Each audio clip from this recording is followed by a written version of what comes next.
Welcome back to Go With Us. Charm is certainly in the air. We've got 4 new shinies coming to the game, and we've even done a little deep dive of those Enamorus Incarnate Form Elite Raids, which are coming next week to Pokemon Go. We're super excited. Let's not waste any more time. Let's get straight into the details.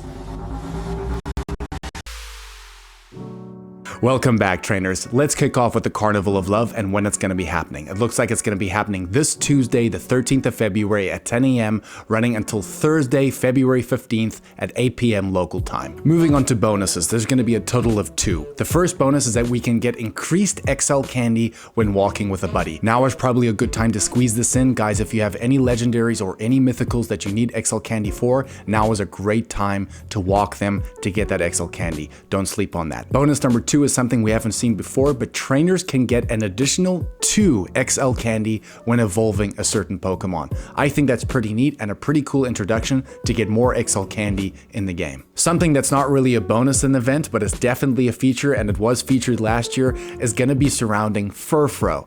Remember, guys, that heart trim Furfrou wasn't really available to get until Valentine's Day. I think it was last year or the year before. So again, guys, a good chance to get that heart trim Furfrou for a total cost of 25 candy and 10,000 Stardust. If you're looking for a heart trim, now's a good time to do it. Moving on to the wild spawns, we have Snubbull, Skitty, Lovedusk, Flabebe, and guys, this is a good time to bring this in now. Remember, there's 5 different colored flowered Flabebes all around the world, depending on your location. We have Furfrou, Stuffle, Quaxly, Roselia, and a good time to bring this in, we have all 4 styles of Oricorio making their way into the wild, and for the first time we're going to be able to encounter them in their shiny forms. Guys, these shinies are absolutely magnificent, specifically 2 of them I would say. My favorite one is going to be that Bale style. I love that red and black, and I think the color pattern almost swaps over. Love the look of it, and it's in Africa where we are right now, so definitely going to go after that. A pretty good spawn pool. In field research, we can encounter Snubbull, Roselia, Spinda, and this Spinda is going to be the Spinda with the heart pattern on it. We have Clamperl, Lovedusk, Furfrou, and Stuffle. There's also going to be a Carnival of Love themed collection challenge where we can get an encounter with Roserade, and we can also get some XP and some Stardust too. We have a new avatar item coming to the game for this Valentine's Day, and I have to say, this is probably a pose I really like. It's super cute. It's called the Lovedusk Tambourine pose, so definitely something to probably go after too. Pokestop showcases will be featured during this year's Carnival of Love, and this has got a little bit of a twist on it in comparison to usual, is that we can enter our biggest buddy Pokemon into these showcases. So if you want a clue, there's some pretty cool Pokemon to enter here. An exclusive bonus for Brazilian trainers is something we thought we should mention right here. You guys during this Carnival of Love are gonna get twice the XP for catching Pokemon, so go out there and grind. There's gonna be event-themed paid timed research for the Carnival of Love, equating to a total of $1, where we can get 5 encounters with that heart-shaped pattern Spinda again, and we can get 2 incenses, some Stardust, and some XP too. Now is the time to talk about Enamorus. Enamorus is a fairy and flying type legendary Pokemon originally coming from the Hisui region.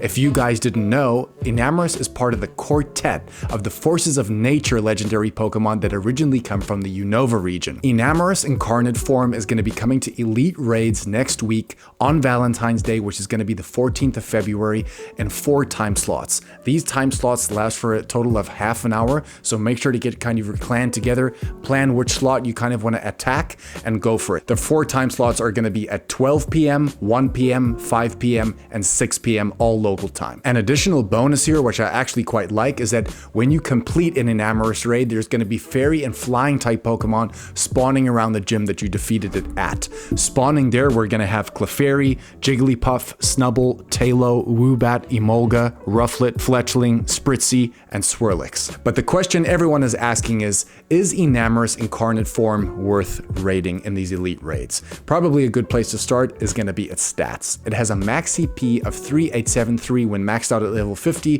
which maybe isn't necessarily the highest, but it definitely could have been worse. But its attack value is something that stood out to me. It's 281, which is pretty high, especially for a fairy type. We don't have a lot of kind of strong fairy type attackers in Pokemon, especially in the game, and the only ones that are there is either going to be a Xerneas or maybe a Mega Gardevoir, for example. example, but the key thing that Enamorus needs, and unfortunately it hasn't been released yet, but it needs the moveset, and the fairy moveset particularly, of Fairy Wind and Dazzling Gleam. If it gets this moveset, I believe that this Pokemon is going to be something definitely worth your time. It's going to hit really, really hard, and it may not have the best bulk, but again, the fairy types, and as an attacker, they're kind of thin, so to have this option is pretty cool, and let's be honest, it's a really cool looking Pokemon as well. Unfortunately, because of that fairy and flying typing, as much as it's a very cool typing, it's just prone to a lot of weaknesses. It's weak to electric, ice, poison, rock, and steel. So if you're gonna raid this Pokemon, definitely use those types to bring this thing down. Something we're gonna throw in here as well is that Enamorus in its Therian form, you would think would be stronger, but funny enough, its attack, as much as it's a very cool looking Pokemon as well, its attack actually gets lower in its Therian form, which is really interesting. People thought it might be the opposite, and I think its bulk gets a little bit better, but its attack drops, which is disappointing. So overall, would we rate it? 100%. Because we don't know the moveset yet, this Pokemon might be very, very powerful. So yeah, guys, definitely go after it. You know the deal. Go with us. We're right in the middle of February. Looking forward to the rest of the month. You know where to get it. Go with us, guys. And we'll be sure to see you on the next one, baby.